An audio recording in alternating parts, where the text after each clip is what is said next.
Hello everyone, welcome back to the next video. In this video I will show you how to apply matrix transformation like Spin3D effect to a live camera preview using CameraX in native Android application with Media 3 effects. So let's get started. So first I'll show you the demo. Now I'm mirroring my device, so the output might be little laggy. Just bear with me over here.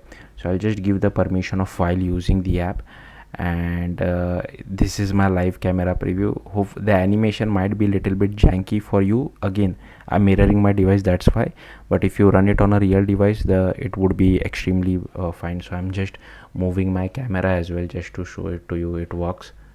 So hopefully you got the point, and now I can just click on take photo. So this is just one of the effects which you can do with matrix transformation. There are more advanced things which you can do. Now I can just go to my files app just to show you the image that has been captured.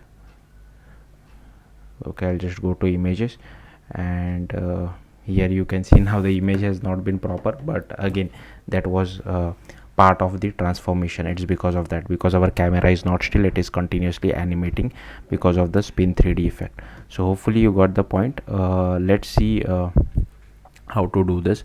So first you will have like I'm using XML layout, but if you want you can use Jetpack Compose as well.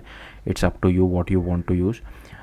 Then you will have to go to build.gradle.kts, and here you will have to add few dependencies. So first one is this camera core, camera 2, camera life cycle, camera view, media 3 effect, Android X media 3 effect, and media 3 effect. Now I am using version catalog, that's why the version number are written inside libs.versions.toml. sorry. So you will have to go to this libs.versions.toml file over here, and firstly you will have to add this camera core as well as this camera 2 dependency. Then you will have to add this media 3 effect as well as this media 3 effect version dependency. Now at the time of me recording this video, the media 3 effect is still unstable. I mean it is in alpha stage, but hopefully if it reaches 1.0.0 or higher by the time you guys watch it, make sure you use the stable version. Then here you will have to add this camera 2, camera core, camera view as well as camera life cycle. Then here you will have to add this Android X media 3 effect as well as media 3 effect as well. Then you will see a sync now button. Just to show you the sync now button, here you can see sync now button. Click on the sync now button, but yeah, use the latest version or whatever is the higher version whenever you are watching the video.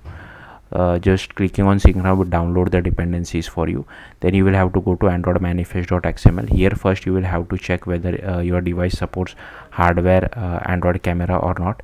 Then here we have to pass the internet permission, then the camera permission, and then the write external storage permission as well. So make sure you add all these permissions over here. Okay, then we need to go to activity_main, and here firstly I have added this preview view which will occupy the entire width and height of the screen. And next I have created one button which we are constraining at the bottom of the screen to take the photo.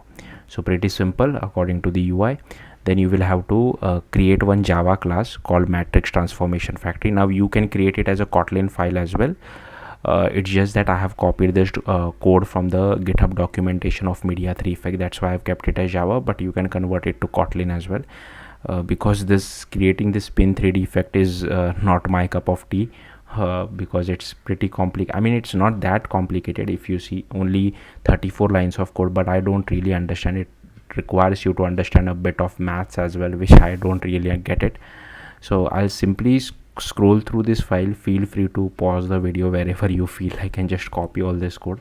I'm not going to go through it because even I don't really understand it, to be completely honest with you, so I don't want to fake it.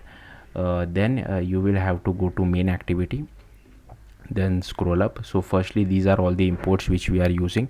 So again you just pause the video and just copy all these imports which I have. Then here I have annotated with this with @unstable API. So if I just comment this out, I think we don't require this unstable API because we have already added the unstable annotation over here. So here you can see the reason we have to mark this unstable, because this matrix transformation is still a bit unstable at the time of me watching, like me recording this video. Now this matrix transformation does not come from the alpha version of the library which we are using. It comes from this stable 1.6.1 version, but still this is how things work in Android. Even though the library is stable, the APIs are a bit unstable. So hopefully sorry about that, it is what it is. But hopefully by the time you watch it, you don't have to add this opt-in annotation. Then first we have creating our image capture as well as camera executor. Then here is our preview view as well as our button. Then here we are requesting multiple permission. Here I'm just setting the value for permission granted as true. Then we just loop over all the values, and if we get it as false, then we just assign permission granted as false. If permission not granted, we just display a toast message, else we just call start camera. Then inside on create, we just find our viewfinder. Then here we find our button as well, and on click of the button we just call take photo method. If all permissions are granted, we start our camera, else we call request permission. Here we initialize our camera executor as well. Next we have defined a take photo method, for which we first check whether we have defined image capture or not. Then we define give it some name using this simple date format for our captured image. Then here I have this content values as well, which will for which we pass the display name, the MIME type, and if you are using Android greater than version P, then you also need to set the relative path. Then here we just do image capture dot output file options dot builder, passing in the content resolver as well as the external content URI. Then here we just do image capture dot take picture output options context compat dot get main executor, and here we overrides on error as well as on image saved. So in case of on error, we just display the error message, and in case of on image saved, we get the image URI of the saved image as well. So with the help of this URI, we can display the image on an image in an image view as well if you want.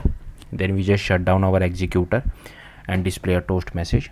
Then here we just start our camera.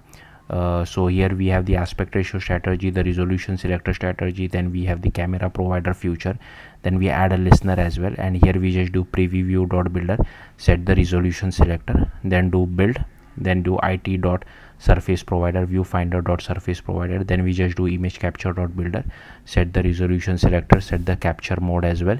Then here we get hold of our default back camera. Then here we just do use case group dot builder, add the preview use case as well as the image capture use case. Then here we have the media 3 effect, where we pass the application, and here we pass preview view, video capture or image capture, and here we just do context compat dot get main executor, passing in our application. Then here we just do media 3 effect dot set effect, we pass list of matrix transformation factory dot create Spin3D effect, and here we just do use case group builder dot add effect media 3 effect. Then we just unbind our camera provider, we bind it to our lifecycle by passing the lifecycle owner camera selector use case group builder dot build. Then we just do context compat dot get main executor of this. Here we have this request permission method, where we just do activity result launcher dot launch required permission. Here I have another method which just checks whether the permission was granted or not. Here we have this on destroy method, where we just do camera executor dot shutdown. Here I have another variable called file name format, and here another variable for getting the required permission. So yeah, that's it. That's how you can apply this matrix transformation. Thank you for watching. If you have any questions, do let me know in the comments. Bye.